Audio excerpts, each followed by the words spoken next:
বিসমিল্লাহির রহমানির রহিম। আসসালামু আলাইকুম। আশা করি যে যেখানে বসে এই ভিডিও দেখছেন তারা আল্লাহর অশেষ রহমতে অনেক অনেক ভালো আছেন। Dear viewers, welcome to my channel exploring Sabri. আমার আজকের ভিডিও টপিকস হচ্ছে ডিজিটাল কন্টেন্ট তৈরি করার কৌশল ও এর ব্যবহার পদ্ধতি। আমরা সকলেই জানি শিক্ষা হচ্ছে ব্যক্তির আচরণের স্থায়ী পরিবর্তন, আর এই পরিবর্তনের সবচেয়ে বড় ভূমিকা পালন করেন একজন শিক্ষক। একজন শিক্ষকই পারেন তার শিখন ফলকে এমনভাবে রচনা করতে যেখানে একজন শিক্ষার্থী তার মেধা, তার সৃজনশীলতা এবং তার সম্ভাবনা ভালো করে বিকশিত করতে পারেন। আর বর্তমান যুগ হচ্ছে তথ্য এবং প্রযুক্তির যুগ। উন্নত দেশ আর উন্নয়নশীল দেশ সব দেশেই শিক্ষা কার্যক্রমকে যুগোপযোগী আধুনিক করার জন্য বিভিন্ন ধরনের পরীক্ষা নিরীক্ষা চলতেছে। আমাদের দেশও কিন্তু তার ব্যতিক্রম নয়। আমাদের বাংলাদেশেও ইদানিংকালে শ্রেণীকক্ষে আইসিটির ব্যবহার হচ্ছে। আইসিটি মিনস হচ্ছে information and communication technology. ICT ব্যবহার করে শিক্ষা কার্যক্রমকে আরও গতিশীল, আরও প্রাণবন্ত এবং শিক্ষার্থী কেন্দ্রিক করার প্রয়াস চলতেছে। সো আমরা যে ডিজিটাল কন্টেন্ট তৈরি করব আমাদের শ্রেণীকক্ষের জন্য এবং সেটা যে ব্যবহার করব তার কিছু নিয়ম এবং কৌশল আছে। আমি আজকের এই ভিডিওতে খুবই অল্প পরিসরে সেই বিষয়টা নিয়ে আলোচনা করব। So let's get started. প্রথমে যে বিষয়টা খেয়াল রাখতে হবে সেটা হচ্ছে শ্রেণীকক্ষে ব্যবহার উপযোগী প্রেজেন্টেশনের জন্য ছবি, ম্যাপ ও উপাত্ত নির্বাচন। এটা হচ্ছে ফার্স্ট কাজ, যে আমি যে কন্টেন্টটা তৈরি করব সেখানে আমার ছবি লাগবে, সেখানে আমার ম্যাপ লাগবে, কিছু উপাত্ত লাগবে। সো শিখন ফলের যে বিষয়বস্তু যতটুকু শ্রেণীকক্ষে আলোচনা করবেন সেই পরিকল্পনা অনুযায়ী বিষয়বস্তুর কোন অংশের জন্য কী ছবি, কী উপাত্ত, কী তথ্য প্রয়োজন প্রদর্শন করতে হবে তা নির্ধারণ করতে হবে প্রথমেই।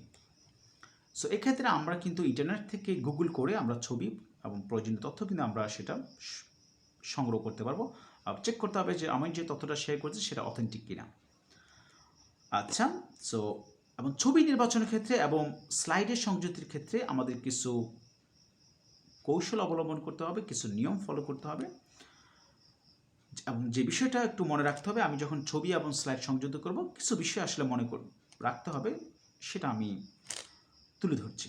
নাম্বার ওয়ান যে বিষয়টা খেয়াল রাখতে হবে সেটা হচ্ছে অবশ্যই বিষয় সংশ্লিষ্ট হয় শিক্ষা কার্যক্রমের বিশেষ উদ্দেশ্য এবং শিখন ফলের সাথে সামঞ্জস্য হয় এমন ছবি নির্বাচন করা। সো আমি যে ছবিটা নেব সেটা আমার যে পাঠ আছে, আমার যে শিক্ষাক্রম আছে, যে উদ্দেশ্যে আমি এই ছবিটা ব্যবহার করব সেটা শিখন ফলের সাথে সামঞ্জস্যপূর্ণ হতে হবে।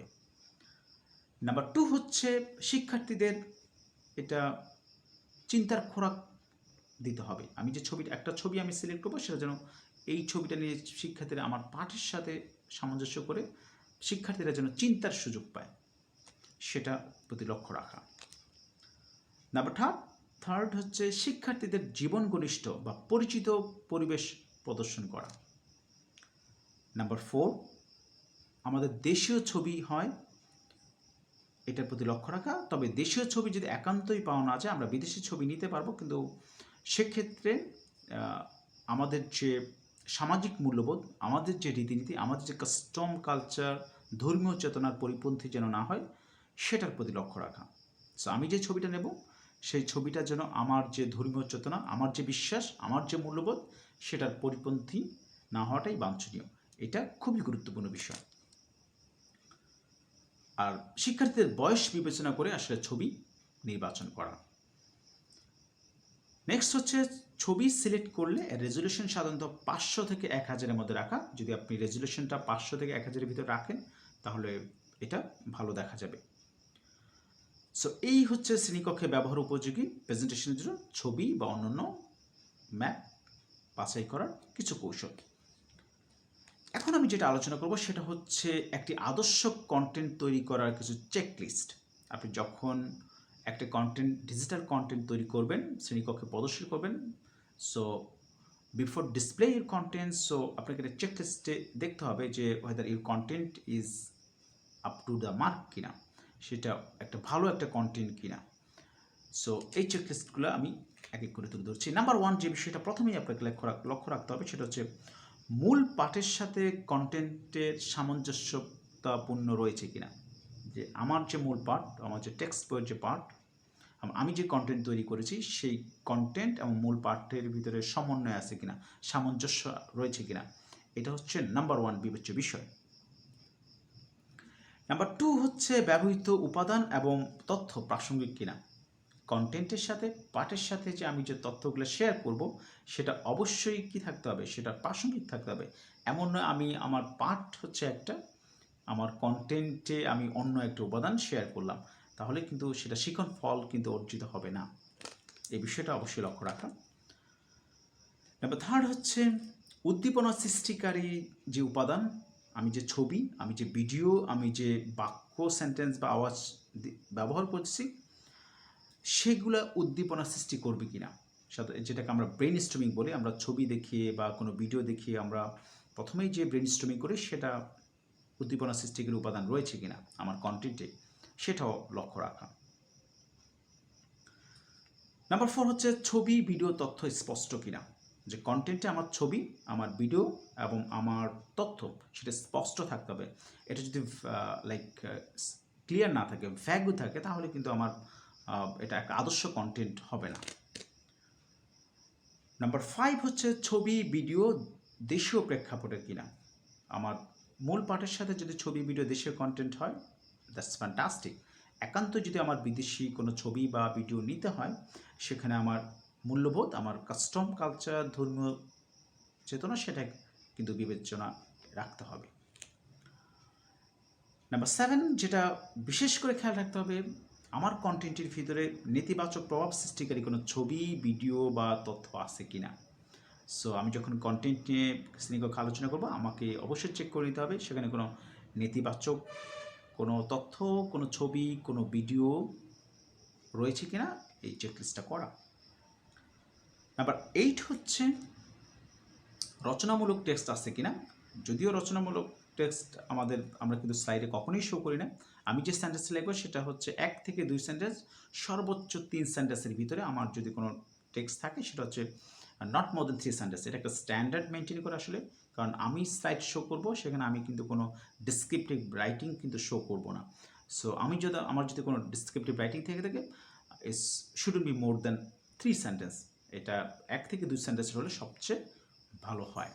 সো এই বিষয়টাও লক্ষ্য রাখা। নাম্বার 9 হচ্ছে ফন্ট সাইজ এবং কালার কম্বিনেশনের দিকে খেয়াল রাখা। আমার যে লেখা, সো সেটার font size 32 to 40, that's good. 32 to 40 এর ভিতরে 40 maximum, not less than 32 font size.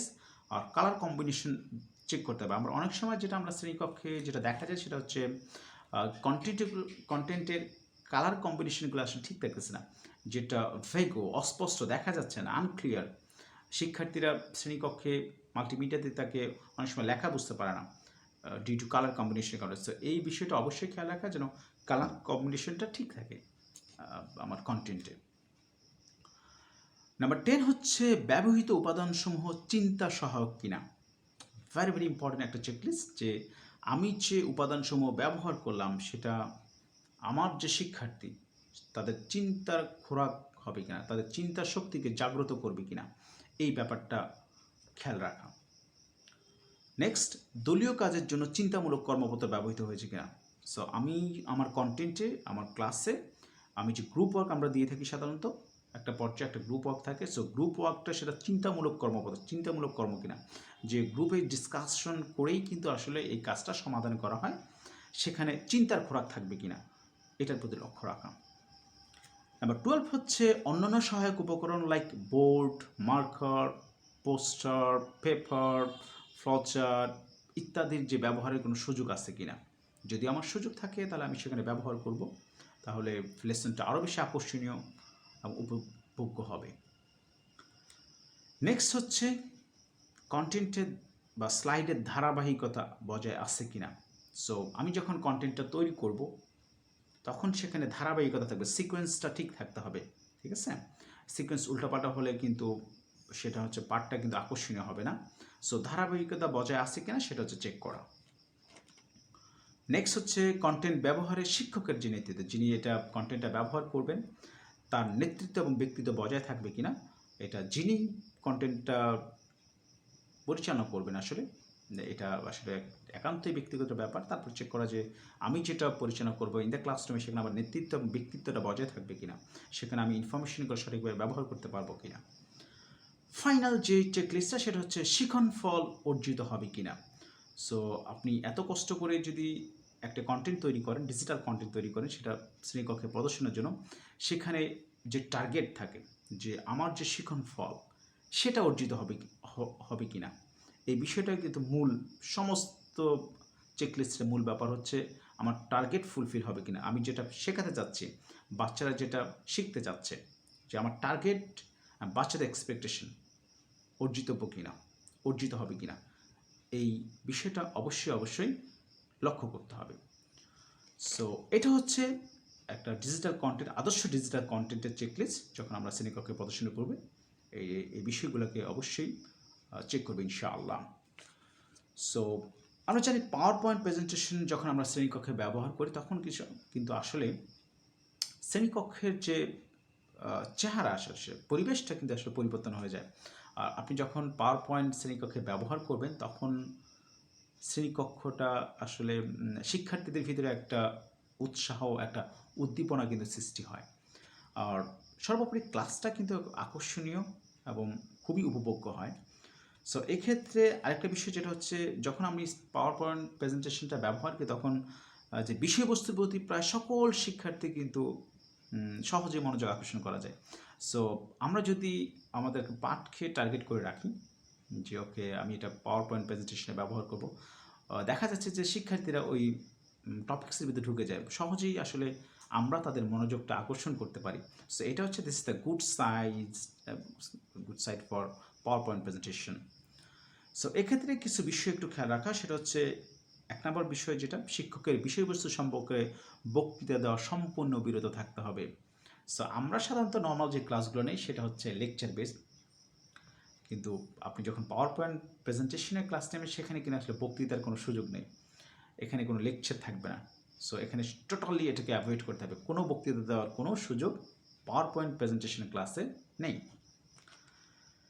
So 2 নম্বর যে বিষয়টা সেটা হচ্ছে শিক্ষার্থীরা কোথাও যদি আটকে যায় সেখানে ক্লু দিয়ে সহায়তা করা। আমরা জাস্ট একটু হিন্টস দেবো যে okay this things now you can think about this, একটু ক্লু দিয়ে তাদেরকে সহায়তা করবো, তারা যেন আনসারটা নিজেটা করতে পারে।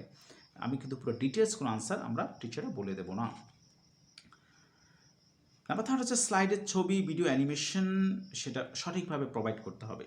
আমার ডিজিটাল কন্টেন্টের ভিতরে এই ছবি, ভিডিও, কোনো অ্যানিমেশন থাকলে সে যেন এক নম্বর হচ্ছে ক্লিয়ার থাকে এবং সেটা যা আমরা যে ইনফর্মেটিভ যেন হয়, যে সেটা থেকে যেন শিক্ষার্থীরা ইনফরমেশন নিতে পারে। এমন না যে উল্টাপাল্টা একটা ছবি, উল্টাপাল্টা একটা অ্যানিমেশন ভিডিও দিয়ে দিলাম যেখানে কোনো শিক্ষার্থীরা ক্লু খুঁজে পেল না, বিষয়বস্তুর সাথে ম্যাচ করলো না, সেটা কিন্তু হবে না। নেক্সট হচ্ছে যেটা, কি বোঝা যাচ্ছে, কি দেখা যাচ্ছে, এমন ছোট ছোট প্রশ্নের মাধ্যমে শ্রেণী কার্যক্রমকে শুরু করা। যে আচ্ছা এই ছবিটা দেখে তোমরা কি বুঝতে পারলা, এই ভিডিও দেখে তোমরা কি বুঝতে পারলা, কি দেখা যাচ্ছে আসলে, এই যে ছোট ছোট প্রশ্ন দিয়ে আসলে শ্রেণী কার্যক্রম শুরু করা। তারপরে শিক্ষার্থীদের যেন ছোট ছোট উত্তরগুলো তারা যেন খাতায় লিখে এই জন্য ইন্সপায়ার করা, তাদেরকে মোটিভেট করা যে ওকে ছোট ছোট আনসারগুলো তোমরা খাতায় নোট করে রাখো, CW কপিতে নোট করে রাখো, যেটা হয়তো পরবর্তীতে কাজে লাগবে। লাস্ট যেটা সেটা হচ্ছে অবশ্যই মনে রাখতে হবে শিক্ষক কোনো অবস্থাতেই ওই টপিক্সের কোনো সংজ্ঞা বলবেন না বা বর্ণনা করবেন না, কোনো সংজ্ঞা বা কোনো বর্ণনা জাতীয় কোনো কিছু শিক্ষক করবে না, বা শিক্ষার্থীদের যে মুখস্থ করার যে ব্যাপারে কোনো ধরনের উৎসাহ শিক্ষক দেবেন না। পাওয়ার পয়েন্ট প্রেজেন্টেশন এটা একটা ভালো দিক যে শিক্ষার্থী এখানে মুখস্থ মেমোরাইজ করার কোনো সুযোগ থাকে না। সেই ক্ষেত্রে আমরা শিক্ষকরাও শ্রেণীকক্ষে কোনো সংজ্ঞা, কোনো ডিসক্রিপটিভ কোনো কিছু যেন মুখস্থ করতে না হয় সেই বিষয়ে আমরা কখনোই উৎসাহিত করব না। যেটা করা যেতে পারে সেটা হচ্ছে স্লাইড প্রদর্শন করে শিক্ষার্থীরা কি বুঝতে পারছে, কি দেখতে পাচ্ছে এমন প্রশ্নের মাধ্যমে শিক্ষার্থীদেরকে কি করা, সহায়তা করা, তারা যেন আনসারটা লিখতে পারে। এটা হচ্ছে মূল কাজ। আমি যে স্লাইডটা শো করলাম সেখানে আমার ইনফরমেশন দেওয়া আছে, okay I can help the students providing some information, providing some clue, কিছু তথ্য দিয়ে, কিছু উপাত্ত দিয়ে সহায়তা করে আমি শিক্ষার্থীদেরকে সাহায্য করতে পারবো যে তারা যেন তাদের উত্তরটা আরও ডিটেলস লিখতে পারে আমার ক্লু থেকে। এই বিষয়টা খেয়াল রাখা। আর শিক্ষক এখানে তো মোটামুটি সাইলেন্ট থাকবে। এই হচ্ছে কিভাবে আমরা ডিজিটাল কন্টেন্ট তৈরি করব, তার কৌশল, এবং কিভাবে আমরা ক্লাসরুমে সেটা ব্যবহার করব। সো আশা করি এই ভিডিওতে যারা ফ্রেশার টিচার আছেন, আসলে যারা শ্রেণীকক্ষে ক্লাস নিতে ডিজিটাল কন্টেন্ট তৈরি করার ক্ষেত্রে বা ডিজিটাল কন্টেন্ট ব্যবহার করে ক্লাস নিতে সমস্যায় পড়তেছেন, তাদের উপকারে আসবে। আর এখানে সবচেয়ে বড় ব্যাপার হচ্ছে আপনি যখন ডিজিটাল কন্টেন্ট তৈরি করবেন, আপনাকে যে কম্পিউটার এক্সপার্ট হতে হবে ইট ডাজন্ট মিন দ্যাট। এখানে কম্পিউটার এক্সপার্টিস কিছু হতে হবে না। আসলে আপনি শুধু যদি কম্পিউটার অন অফ করতে পারেন, পাওয়ার পয়েন্ট প্রেজেন্টেশনটা যদি ইউজ করতে পারেন, যদি ইন্টারনেট সার্চ করার কৌশলটা জানেন যে কীভাবে গুগল থেকে ইনফরমেশন সার্চ করতে হয়, দ্যাটস ওকে ফাইন। শুধু পাওয়ার পয়েন্টের কাজটা পারলেই আসলে আপনি সুন্দর একটা ডিজিটাল কন্টেন্ট তৈরি করতে পারবেন। এটা নিয়ে দুশ্চিন্তার কোনো কারণ নেই। So thank you very much for watching this video.